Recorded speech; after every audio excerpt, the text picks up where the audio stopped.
Mirë mbrëma të dashur ndjekës, janë në këto orë të vonë, por i në shtëpinë time, dhe dëshiroja të komentojmë së bashku, të hedhim mendimet tona për lajmin e madh që në fakt na ka tronditur të gjithëve. Ora e Kiametit. Çfarë simbolizon ora e Kiametit? Kur e dëgjojmë, trishtohemi, stresohemi sepse do të ndodh ora e Kiametit. Normal, vërtet është Zoti ai që vendos për botën, por e kemi një lloj frike brenda nesh. Por unë dua ta detajoj në mënyrë që ta kuptojmë të gjithë se çfarë është ora e Kiametit, nga kur rrjedh kjo dhe çfarë simbolizon në fakt kjo. Ora e Kiametit që simbolizon sa afër është zhdukja e njerëzimit, e cila është zhvendosur në 85 sekonda përpara mesnatës. Nga 89 sekonda që ishte një vit më parë në atë kohë më të afërt prej kohës kur ky koncept u paraqit që nga shkencëtarët e vitit 1947. Do me thënë, këtë vit është 85 sekonda më parë se sa vitin e kaluar ishte 89 sekonda. Grupi i shkencëtarëve atomik me bazë në Chicago të Shteteve të Bashkuara të Amerikës deklaroi se kërcënimet bërthamore, keqpërdorimi i mundshëm i përparimeve biologjike dhe të inteligjencës artificiale, si dhe ndryshimet klimatike, ishin faktorët kryesor që tregojnë se bota po i afrohet gjithnjë e më pranë orës së Kiametit. Do me thënë, keqpërdorimi i mundshëm i përparimeve biologjike, inteligjencës artificiale, si dhe ndryshimet klimatike, ishin faktorët kryesor që tregojnë se bota po i afrohet gjithnjë e më pranë orës së Kiametit. Drejtuesja e organizatës, Alexandra Bell, tha se tashmë çdo sekond ka rëndësi dhe se koha e jon po mbaron. Do me thënë jemi 85 sekonda të fundit për shkatërimin e universit, për apokalipsin, dhe Alexandra, drejtuesja e kësaj organizate, tha që koha jon po mbaron, jemi drejt fundit. Ky është realiteti ynë, u shpreh ajo, ndërsa shtoi se bota nuk ka qenë kurrë pranë këtij limitit. Ora e Kiametit ishte 7 minuta larg mesnatës kur ajo u krijua në vitin 1947.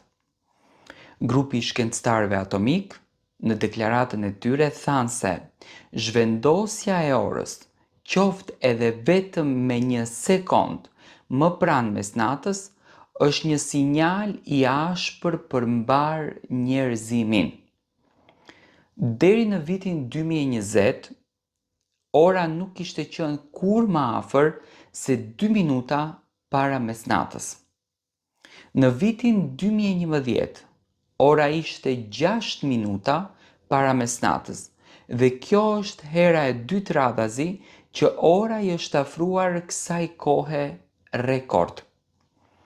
Mesnata është pika hipotetike në të cilën mbaron bota, pasi vlerëson se sa afër është njerëzimi me zhdukjen totale në një nivel teorik.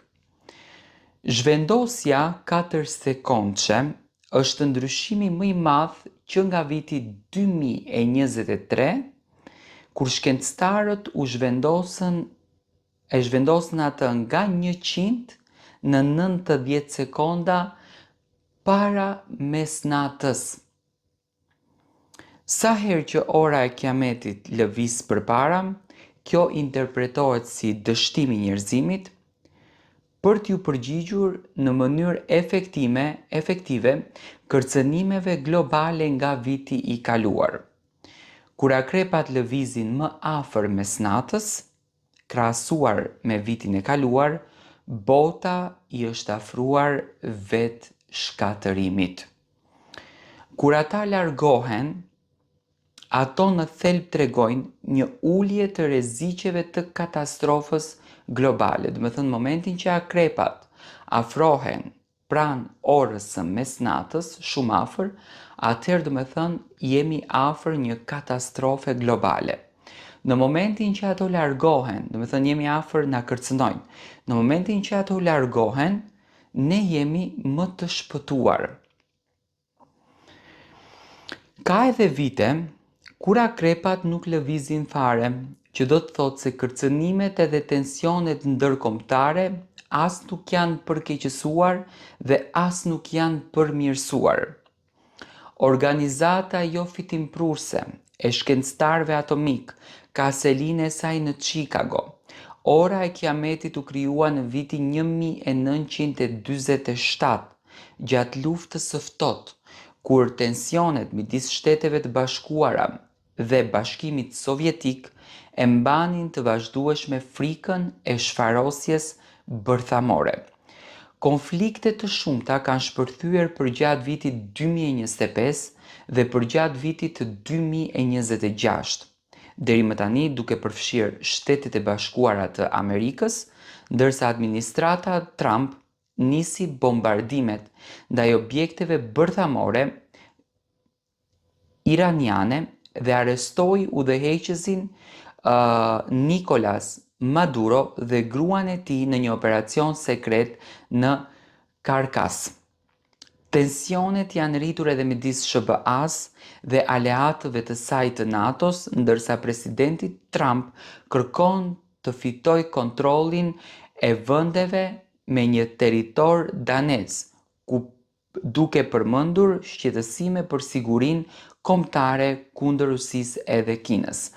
Do me thënë, sa më shumë çrregullime me aq sa unë arrita të kuptoj të ketë në univers, të ketë në botë, aq më shumë jemi të kërcënuar nga ora për shkatërimin global, për katastrofën globale. Do me thënë, inteligjenca artificiale, jeta jo bio e tepruar në universin ku ne jetojmë, na çojnë drejt fenomenit më të frikshëm, shkatërimit të botës, që në fakt ne jemi lutur të mos ta shohim, lutemi dhe për fëmijët tanë, për fëmijët e fëmijëve tanë mos ta shohin, sepse vetëm mendja që ne mendojmë, trishtimi që na jep, është një tmerr i paparë.